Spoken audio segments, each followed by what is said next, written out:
Rika membuka kelopak matanya. Dia meliriknya dan berkata dengan dingin, "Baiklah, segera lakukan tugasmu." Saat Rika menyerahkan sepenuhnya di institut penjara dan mulai menikmati perlakuan istimewa, Tama, yang berada di keluarga Fei, menerima dokumen dari Yoshua. Berkat saluran intelijen yang kuat dari front kataklismik, dokumen ini berisi hampir semua kejahatan yang telah dilakukan Elizabeth di Amerika Serikat selama bertahun-tahun. Ada lebih dari 30 halaman informasi yang dicetak, dan Tama butuh lebih dari 1 jam untuk membaca semuanya. Dan ketika dia membaca materi ini, dia menjadi sangat marah. Dia tidak menyangka bahwa wanita ini berada di Amerika Serikat, dan melakukan kejahatan yang tak terhitung jumlahnya terhadap begitu banyak orang.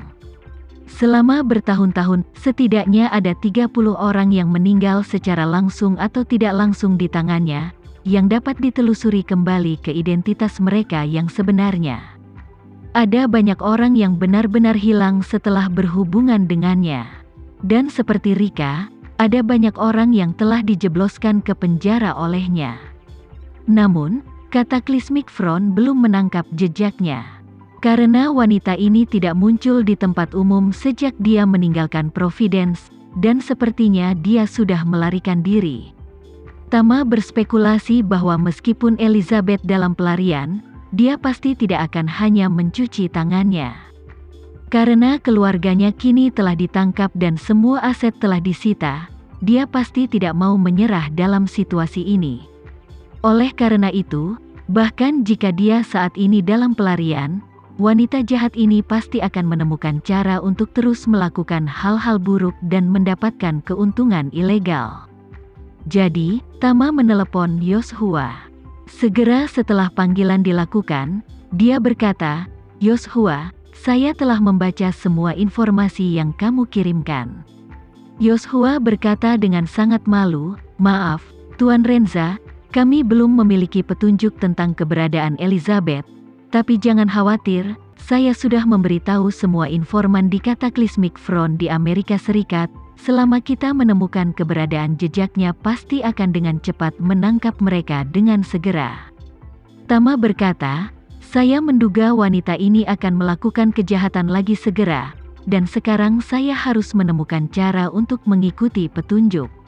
Yoshua berkata tanpa daya, "Sebagian besar kota di AS belum mencapai cakupan pemantauan 100%, belum lagi pinggiran kota desa dan jaringan transportasi yang membentang ke segala arah, dan yang paling mengerikan adalah lebih dari 90% jalan tol mereka gratis.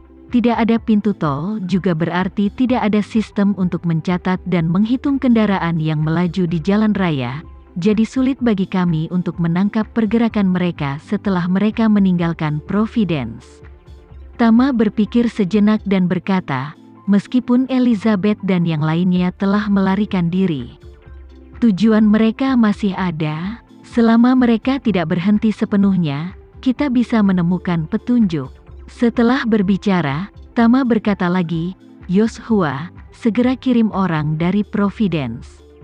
Selidiki semua catatan sosial wanita ini selama dia menggunakan nama samaran Mira Niluh. Saya ingin tahu orang Indonesia dan etnis Indonesia mana yang pernah berhubungan mendalam dengannya. Selama dia memiliki kontak mendalam dengan orang-orang, mereka cenderung menjadi tujuannya. Kita bisa belajar darinya. Jika kamu mulai dengan target, mungkin kamu bisa menemukan keberadaannya." Yoshua buru-buru berkata, "Oke, Tuan Renza, saya akan melakukannya sekarang." 1 jam kemudian, Tama menerima telepon dari Yoshua. Di telepon, Yoshua berkata kepada Tama, "Tuan Renza, orang-orang kami telah menyelidiki di Providence, dan menemukan bahwa dia telah mempertahankan kontak dekat dengan setidaknya 6 orang Indonesia setempat, tapi karena ibu mertua Anda mengalami masalah, setelah itu, kontaknya dengan orang-orang ini terputus." Tama bertanya, "Apa identitas 6 orang ini? Latar belakangnya apa?" Yoshua berkata, "Pada dasarnya, mereka mirip dengan ibu mertua Anda. Mereka semua datang ke Amerika Serikat untuk mengunjungi kerabat. 4 dari mereka sudah memesan tiket pesawat untuk kembali ke Indonesia dan akan kembali dalam beberapa bulan ke depan. Namun, ada seorang wanita tua yang berimigrasi lebih awal, dan Elizabeth memiliki catatan panggilan paling banyak dengannya di antara 6 orang ini.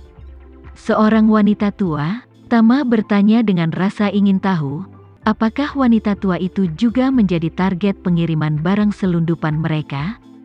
Yoshua berkata, ini tidak pasti. Tama berkata, sangat mudah untuk memastikannya. Anda dapat menyelidiki catatan penerbangan wanita tua ini di maskapai dalam beberapa tahun terakhir untuk melihat apakah dia sering kembali ke Indonesia. Cari tahu kapan terakhir kali dia bepergian ke Indonesia.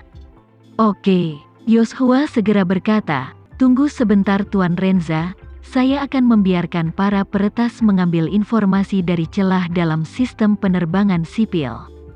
Dengan itu, Yoshua memberikan beberapa instruksi kepada orang-orang di sekitarnya. Dalam waktu kurang dari 1 menit, dia berkata kepada Tama, Tuan Renza, saya sudah memeriksanya di sini, agak aneh, wanita tua ini belum kembali ke Indonesia setidaknya selama 20 tahun, dan sudah 20 tahun dia tidak pernah naik pesawat sama sekali. Aneh sekali, Tama mengerutkan kening dan berkata, seseorang yang tidak naik pesawat selama 20 tahun, dan masih seorang wanita tua, apa hubungannya bagi Elizabeth?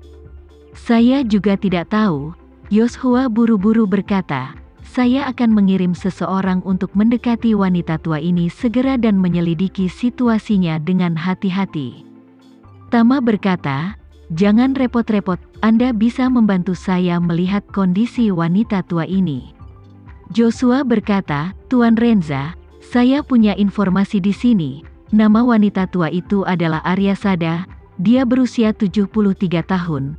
Dia hanya memiliki 1 putra, dia berusia 40 tahun ini. Putranya adalah seorang siswa di tahun-tahun awal, dan kemudian dia berimigrasi ke Amerika Serikat dan membawanya dari Indonesia 20 tahun yang lalu. Tapi wanita tua itu datang sendiri, dan suaminya harus pergi. Tama bertanya lagi, apakah kamu sudah menemukan alamat rumah mereka?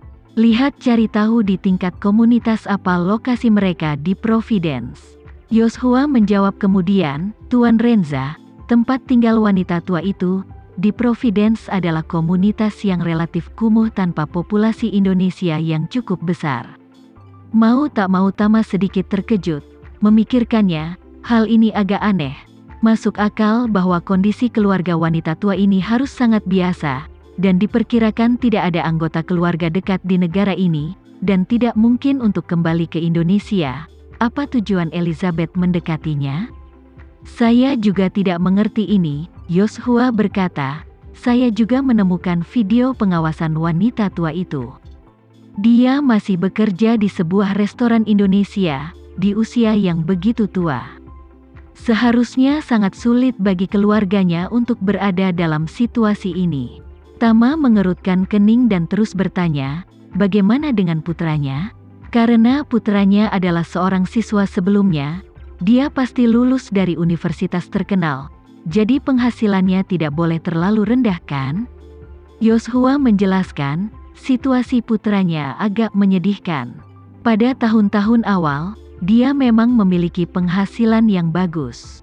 Dia bekerja sebagai direktur teknis di sebuah perusahaan multinasional, tapi sejak 35 tahun, dia dipecat, lalu mencari pekerjaan, dan pendapatannya terus menurun.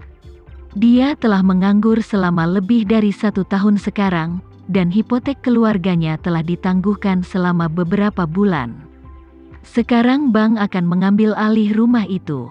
Dia menjual kendaraan komersial yang telah menempuh jarak 100,000 mil beberapa hari yang lalu.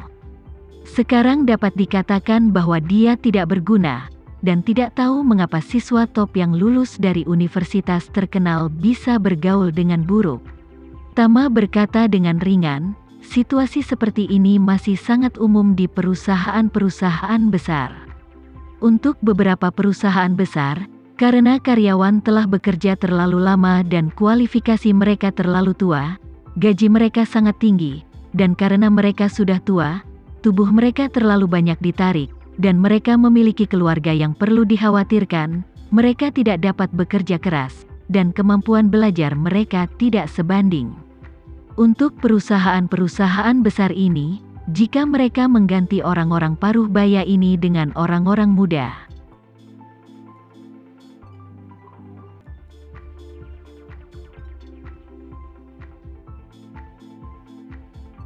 Sekian dulu ya video kali ini, kita lanjutkan lagi videonya di lain waktu.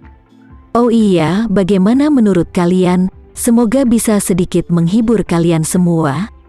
Untuk teman-teman yang baru nonton, jangan lupa subscribe ya, hehehe. Dan kalau teman-teman ada yang ingin gabung langganan, bisa langsung gabung saja untuk dapat fitur yang menarik dan sedikit membantu Mimin. Terima kasih banyak sudah menonton, sampai jumpa lagi, bye.